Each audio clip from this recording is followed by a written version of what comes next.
Finally, this team looks legitimate. And do we think the starters could beat the bench players?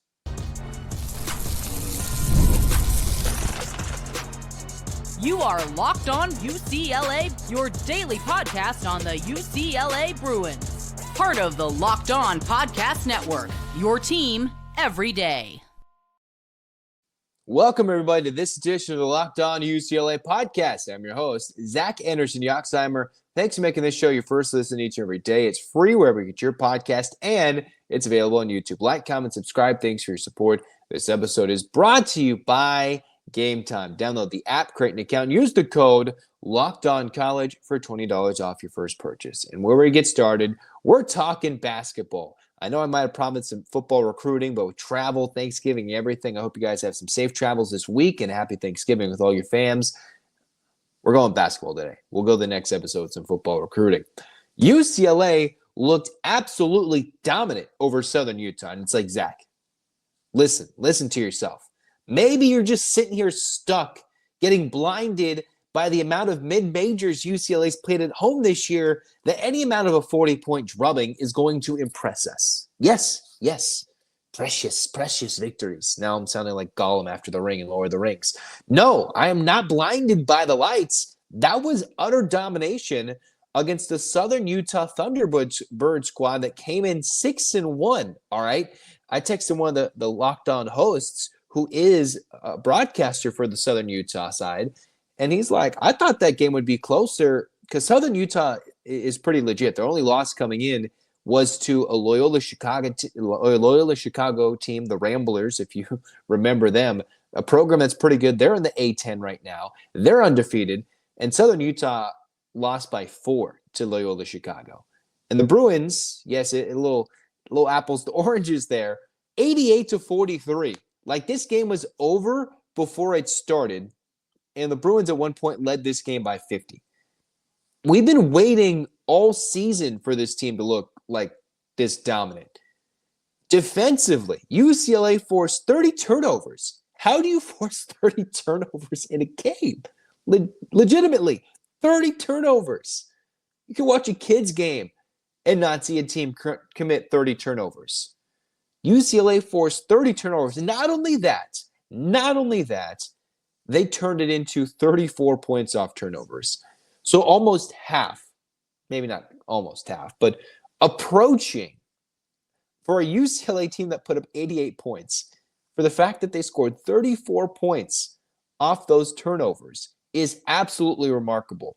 They made them pay. They got out on the run because fast break points only led to 8 fast break points, but a lot of that led to easy buckets in the paint, where UCLA scored 42 points in the paint. Literally half their points came exactly in the paint for this UCLA team.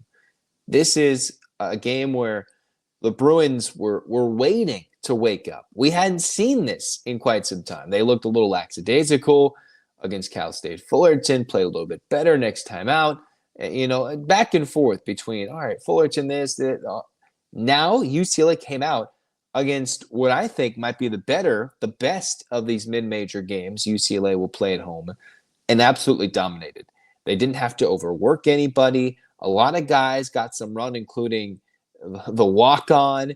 Nothing gets me more fired up than the team jumping for joy when Stefanovic dunks the ball, and then when the walk-on Jack Seidler does a 360 spin move reverse layup that gets the bench hooping and hollering for joy. All right, when they go crazy, they want the bench mob. And I think the craziest bench mob in recent years has been the Monmouth one. Remember when Monmouth would go crazy when they were trying to make it to the tournament? Well, UCLA, when they're up big and they got Stefanovic dunking, they go crazy. All right. And then when they got the walk-on in there, missed his first J, and all of a sudden 360 spin, this team is together. They played some defense. They shot it close to 50%. They did everything right. If there was a stat where Cronin could come out and he would talk to reporters, this is prior to his press conference, and he'd be like, no notes. No notes. If you're a New Girl fan, the infamous Schmidt and Nick, no notes. And all the players are practicing, no notes. No, No notes. And then all the players are going to go walk to every single assistant coach. No notes? What do you mean no notes? You played pretty much a perfect game as you could have for this UCLA team. Mind you, maybe they could have made a couple more threes, but they jacked some up late in the game. They went 6 of 20 for 3, 6 of 9 from the free throw line. But when you're just getting out and running, scoring easy buckets, dominating, hitting all your shots, playing fantastic defense, Southern Utah only got to the line 15 times and shot 35% from the floor, worse from 3 than UCLA did. This is one of those games where no notes, where we waited for UCLA to look like the world beaters that they can be. A team that is legitimately 11 deep, at least 10 deep at this moment, until Dominic Harris gets his footing and becomes that lethal weapon from the three-point line that UCLA recruited him to come and be when they need it to and when the team needs him to. UCLA's 10 deep waiting on the 11th. And that's not what almost any team in the country can say. They can try out 10 to 11 guys and be confident in their ability every single night out on the floor. This was just sheerly spectacular. And this wasn't a game where it's like Kobe Johnson was doing things or Tyler Bilodeau was putting in a 30-piece. No, those two guys combined to go 3 of 16 for 8 of UCLA's 88 points. Now, obviously, Johnson fills the stat sheet with 6 rebounds, 4 assists. You had Bilodeau, who had a couple of rebounds, played 16 minutes. This would be hard-pressed to find many games where you see Tyler Bilodeau playing 15 or so minutes. That's not going to happen so often. And him shooting 2 of 10, it's a rarity. But the Bruins came in, helped out with some strong shooting from the bench. We're going to argue back and forth, who could this starting lineup be going forward? Who should it be? Cronin's probably not going to change it too much. And could the starters beat the bench players? Because this is a game where it's no notes.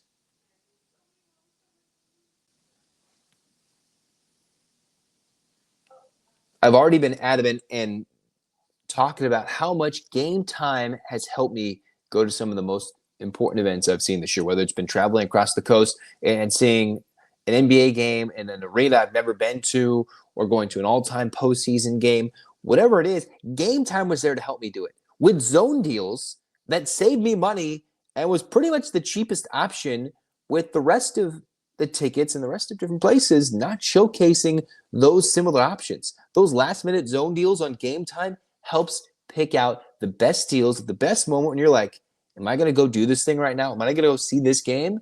They're like, yes. And they don't only just have games. They got musicals. They've got comedy. You can go see concerts. Game time has tickets for all events, not just sporting events. So take the guesswork out of buying tickets with Game Time Picks. Download the app, create an account, use the code LOCKEDONCollege for $20 off your first purchase. Terms apply. Again, create an account, use the code LOCKEDONCollege, LOCKEDONCOLLEGE, LOCKEDONCollege for $20 off. Download Game Time today. What time is it? It's game time.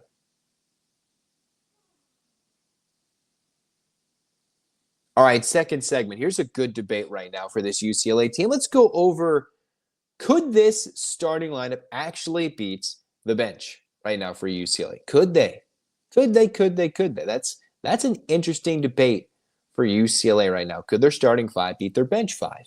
And for this exercise, we are going to leave Dominic Harris off of that, even though he could be included in the bench 5 or 6.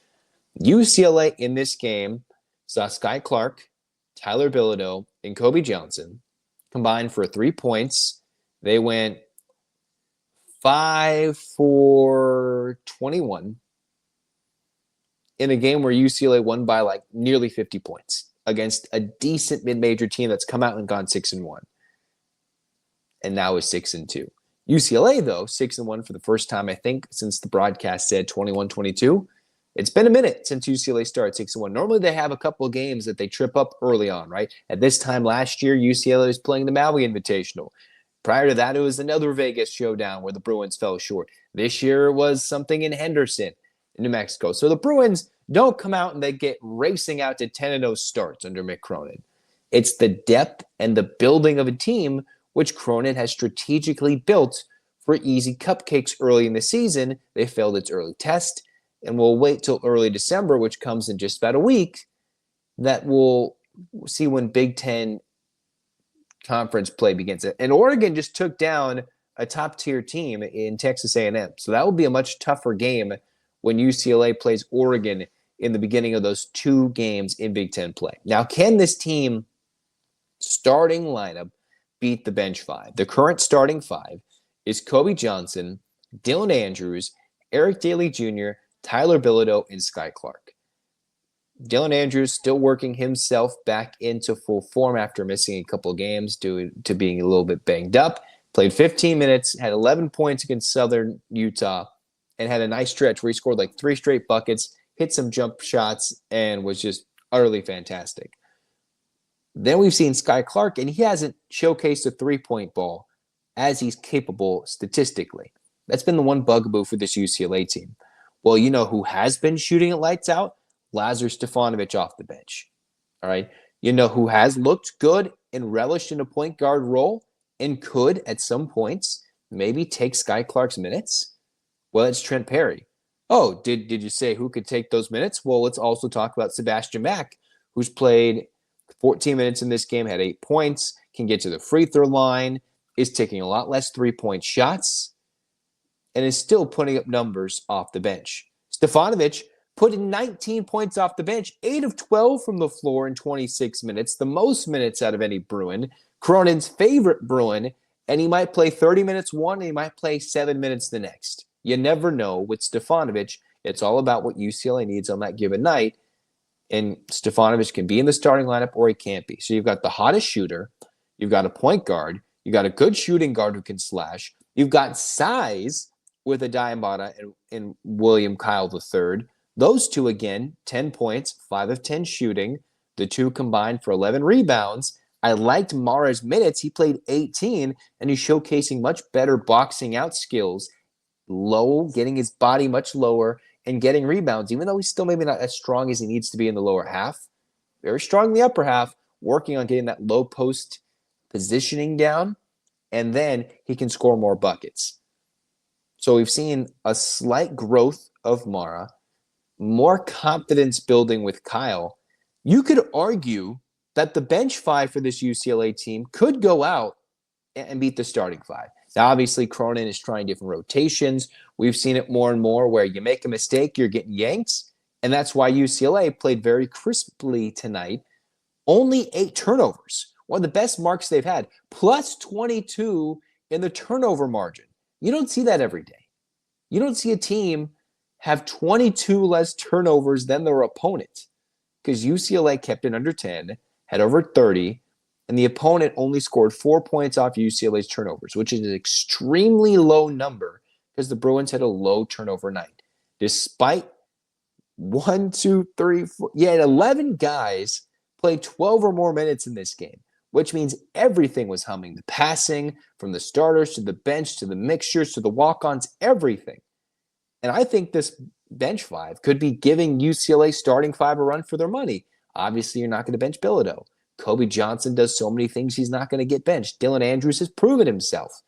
Now, Eric Daly Jr., he scored 15 points on 6 of 8 shooting. Cronin's going to keep him in there until otherwise, right? I didn't realize how good Eric Daly Jr. was going to be this year. I knew he was maybe an underrated piece. But this is a guy that is an absolute key component to the starting lineup. And you're stuck wondering, maybe it's Sky Clark that is going to have to give up some playing time, at least in the starting lineup, while Cronin is hell-bent on playing Sebastian Mack bench minutes as the 6th man, or Trent Perry, who just continues to impress the more and more he plays. 9 points, 5 boards, 5 assists, playing with wisdom beyond his years as a true freshman. And you can tell Cronin's a little traumatized. He doesn't always like to play with his freshman guards. He had Dylan Andrews play limited minutes his true freshman year because he had to. He had to throw Mack out there all the time as a true freshman. Gave the reins to Andrews as a sophomore, but if he needed to, he would have pulled him out if he had more depth last year. He didn't. And now what the Bruins have to do is figure out how can they get this true freshman, more playing time. Because you see Eric Freeney, his fellow classmate, redshirting. You see the likes of Brandon Williams and Devin Williams, they're redshirting. So a lot of youth is not getting some time. This is a lot of third to fourth year, maybe third or fourth year schools for some of these players. And Perry's out there competing with all of them. And I just wonder, man, there's too many guys. You got to pick. Stefanovic is out there lighting it up from three. Well, you can't take Kobe Johnson out there. Cronin already wants to play bigger. He wants to go Bilodeau, Daly, and Kyle, and then you throw in Amara. He wants to go big, and that would slot Johnson as the 2, and then you've got 3 or 4 guys battling for the 1 spot. It's an endless juggle for Mick Cronin, and of course, we can sit here and nitpick all day long as to what it's going to be. Can the Bruins handle the size that they faced against New Mexico in other Big Ten squads, in other non-conference games coming up? North Carolina, they're dealing some size tonight, I think, in the Maui Invitational. They can score. Can the Bruins keep up? It looks like they can, but they got to do so against a legitimate opponent. Can they do so against the size of an Indiana, of a Gonzaga, who is coming out there and has been flat out dominating some teams in the early going, right? And I say this now, and feast week means anybody can be feasted upon, preyed upon, as the upset bug continues to fly throughout the first true week of college basketball, where everybody's eyes are on it until the college football games of the weekend. Unique, the situation UCLA has this year, to be 10 to 11 deep with 3 guys on red shirts this year, 3 of which who played last year. This isn't like any team Mick Cronin has had before. They look like a legitimate contender tonight. I can say that over and over again, and it's still sinking in. All right, they've looked terrible before, but they're looking much better now. And it's starting to click. Slowly but surely, it's getting in there for this UCLA team. And I think this bench 5 to 6 players would give the starting 5 a run to their money. We already saw that in the blue and gold scrimmage. The guys compiled of the new coming players came out and did a lot and did better than the returning players. That's just how it's going to be. But it will be a different guy every night leading this scoring. And if this is how UCLA plays, bar Stefanovic, he's not always going to go 8 of 12. UCLA is not always going to score 88 points, nor will they force 30 turnovers. But if that's the intensity, that's the deflection, that's the heart that they can play with every night, then UCLA will be in every game. They normally are under Mick Cronin, where they'll be competitive, they'll play good enough defense. But tonight, it truly felt like whoever was on the floor, the 5 players, they didn't let up. Or else Mick Cronin was going to come in there with his notes. And I've seen coaches come out there, and they can find 15 negatives out of nothing. All right, they could do that.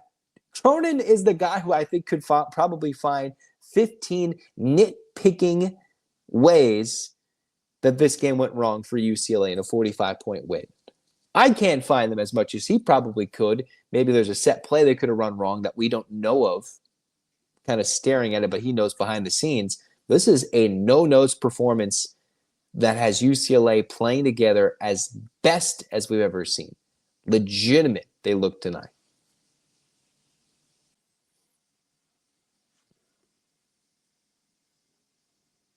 All right, let's check out FanDuel because it's America's #1 sports book. And right now, new customers, you bet that first $5. You win, you get $150 in bonus bets. If you win, the FanDuel Sportsbook app gives you everything you need to place live bets all in one place. So you get a hunch in the middle of the game, check out the latest stats, view live play-by-play, and more on the same place where you place your live bets. Again, visit FanDuel.com to join today. You'll get started with $150 in bonus bets. Again, if you win your first $5 bet, you can get $150 in bonus bets if you win the first $5 bet. Hey, check it out on UCLA football this week. It's Fresno State.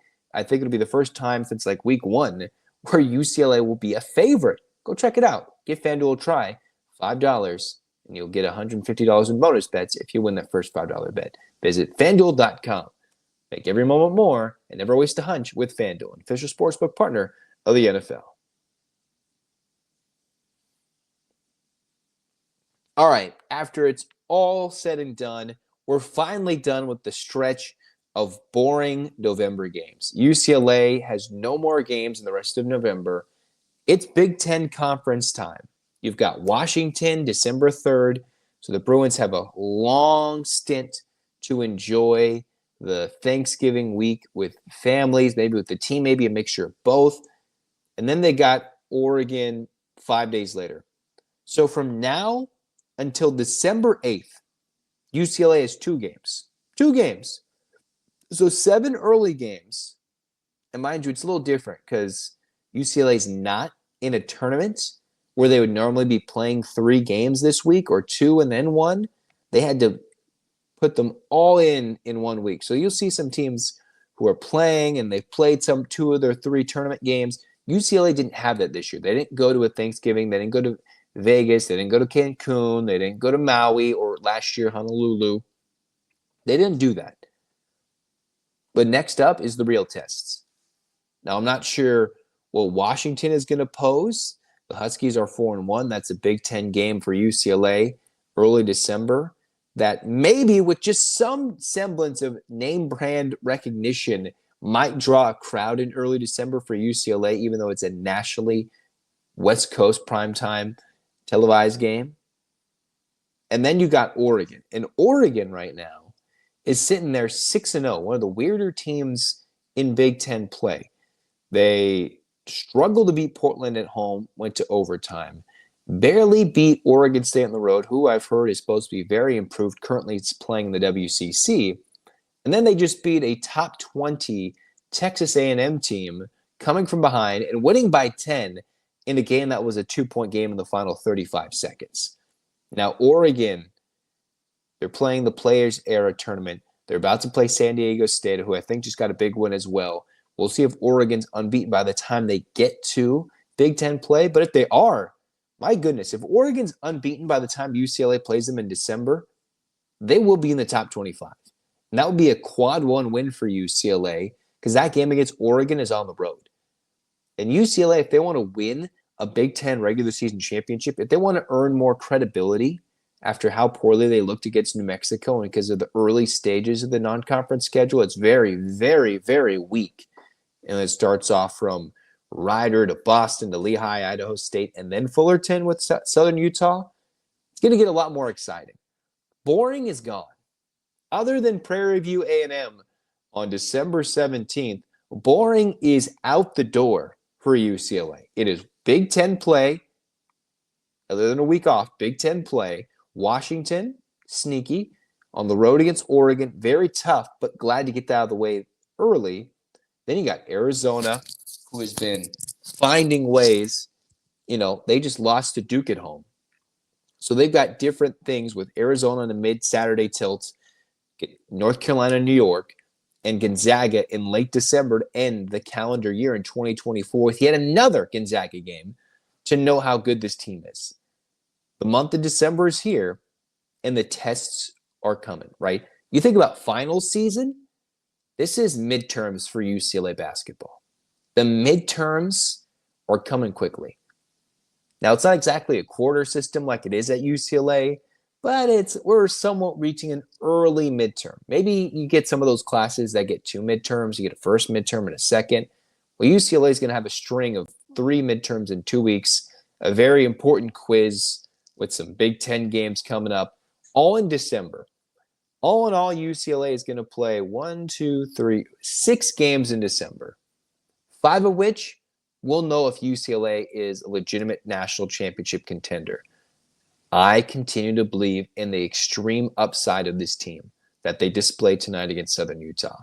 Now they just got to do it against a legitimate team that is going to either contend in the Big Ten, has mismatches that UCLA has to exploit or prove that they won't be exploited, like their size mismatch that they haven't been able to use this year.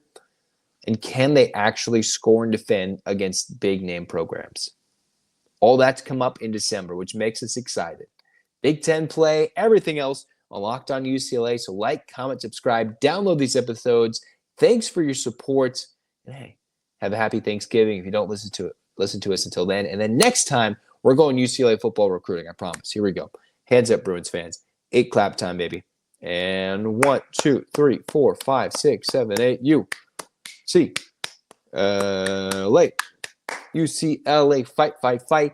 This has been Locked On UCLA. Zach signing off. Go Bruins.